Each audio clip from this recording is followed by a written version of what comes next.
Presenter Hesti Purwadinata mengumumkan jika dirinya terinfeksi COVID-19. Tak sendiri, nyatanya keluarga besarnya juga mengalami sakit serupa. Melalui akun Instagramnya, presenter Tonight Show ini pun menyampaikan kondisi terkini. Menurutnya, keadaannya sudah berangsur membaik dari sebelumnya. Hai semua, yang menanyakan keadaan gue bagaimana, alhamdulillah sudah sangat membaik. Dan iya, gue positif COVID-19 almost 10 day dari hasil PCR gue, tulis Hesti Purwadinata pada Rabu, tanggal 19 Mei tahun 2021.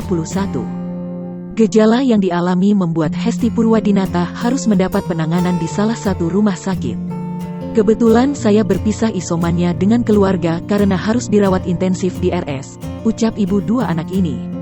Itulah alasan mengapa baru sekarang Hesti memberi kabar kepada publik soal dirinya yang dinyatakan positif COVID-19.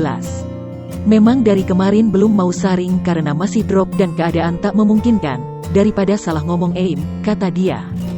Tak lupa ia juga mengimbau kepada masyarakat untuk tetap menjaga kesehatan guna mencegah penularan virus COVID-19.